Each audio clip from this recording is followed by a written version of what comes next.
자, 다음에는 친구, 연인 말고 가족에 대한 이야기를 해보도록 합시다. 자, 가족이라는 것은 인류 공동체에서 가장 기본적인 요소였잖아요. 재생산이라든지 굉장히 중요한 역할을 맡고 있는데, 자, 아시겠지만 일단 혼인율 자체가 감소를 하고 있습니다. 물론 이거는 젊은 사람들의 출생아 숫자가 줄어들기 때문에 혼인율의 숫자가 늘어날 수는 없겠는데요. 더 중요한 것은 결혼에 대한 인식 자체도 바뀌고 있다고 많이 들어보셨죠?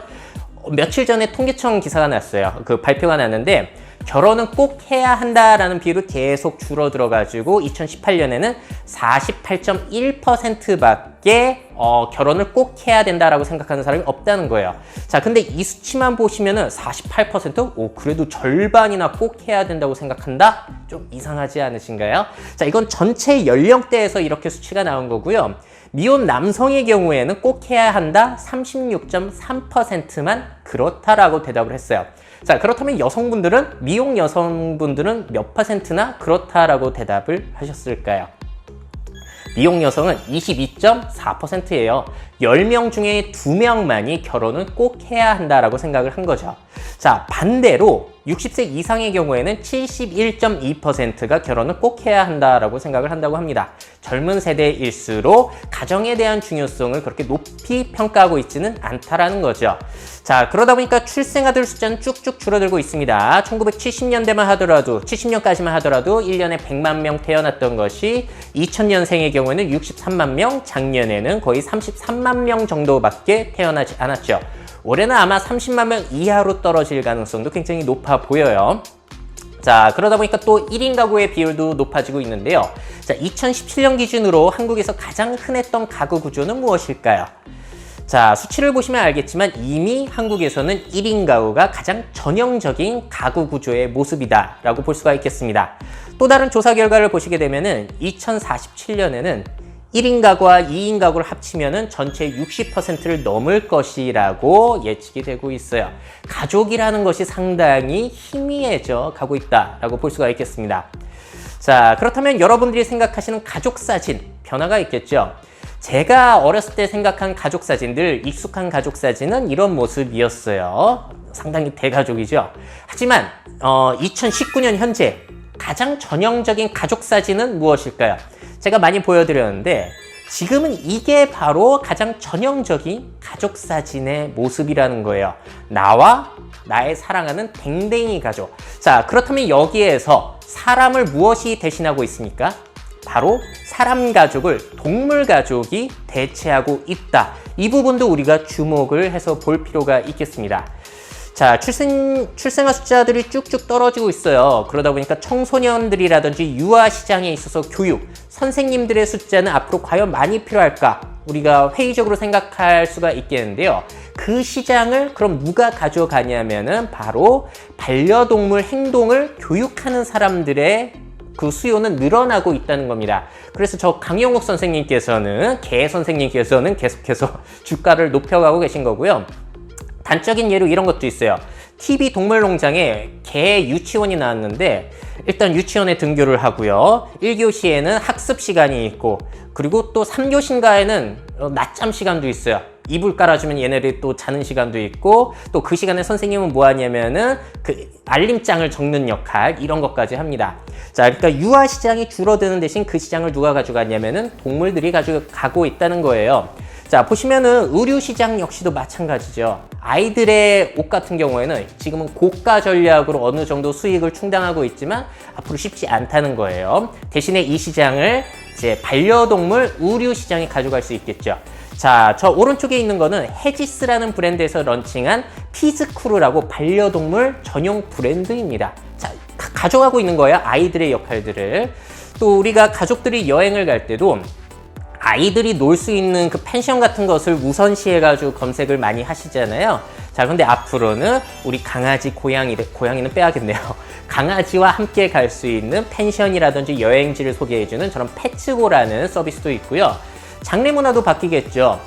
가족들의 장례가 줄어드는 대신에 앞으로는 우리 반려동물의 장례식이 조금 더 늘어나는 그러한 이제 뭐 균형이 사람의 중요성이 줄어드는 그 반면에 반려동물의 중요성이 자꾸 높아지는, 자, 자, 그러니까 반려동물을 앞으로는 우리의 가족이라고 생각을 하시는 게 좋을 겁니다. 동물 이상이라고 보셔야 된다는 거죠.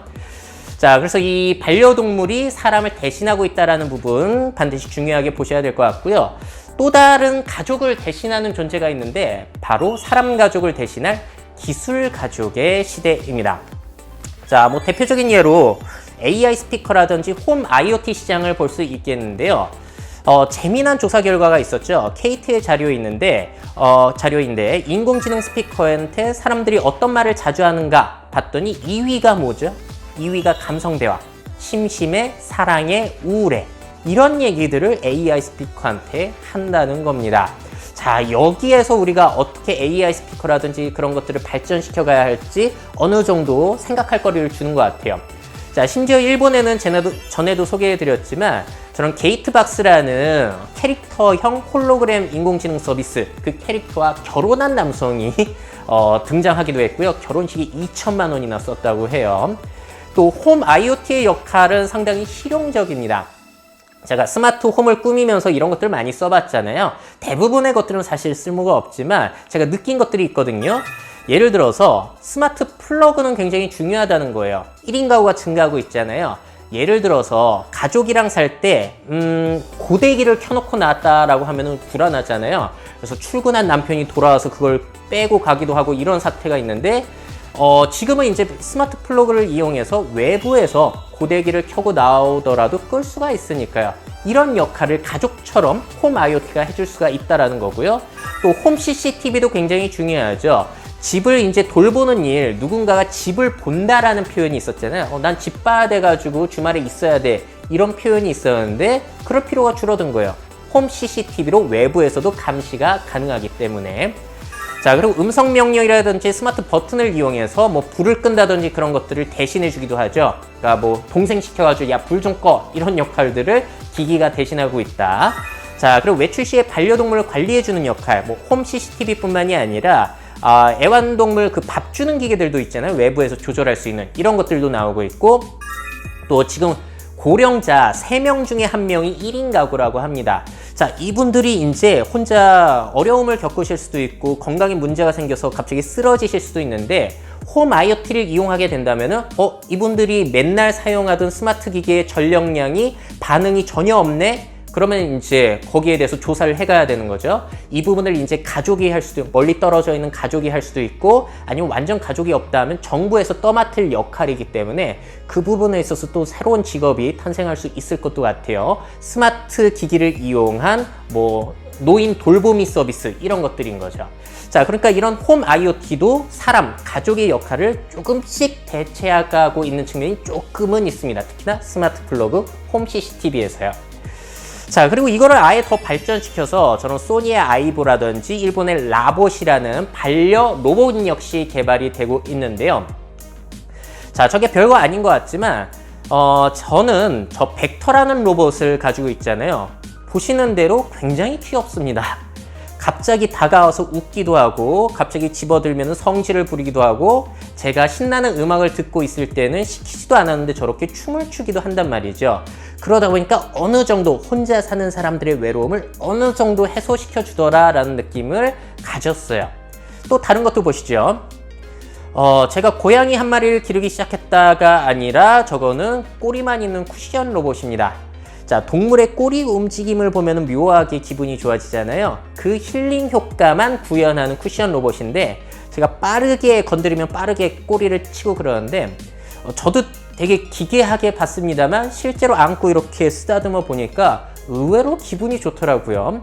그리고 제가 가만히 놔둬도 가끔가다 꼬리를 살랑살랑 흔들다 보니까 마치 뭔가 살아있는 존재와 있는 듯한 기분이 약간은 든다는 거예요. 자, 근데 이런 것들이 쌓여서 어떤 게 있냐면은 제가 전에도 이 컨텐츠에서 말씀드렸는데 스마트홈을 혼자서 이전했어요. 그런데도 혼자 온 듯한 느낌이 들지 않는다는 겁니다. 왜냐면은 그 집이나 이 집이나 늘 똑같은 AI한테 명령을 하고 똑같은 IoT를 쓰고 있고 똑같은 로봇이 내 주변에 있다 보니까 마치 누군가와 함께 이사를 한 듯한 그런 기분이 든다는 거예요. 자, 이 느낌이 지금 굉장히 사소하지만 앞으로 기술의 발전에 따라서 조금씩 인간의 역할을 대체할 수 있는 가능성까지는 우리가 생각을 해볼 필요가 있다고 봅니다. 자, 다음에는 우리 동료에 대해서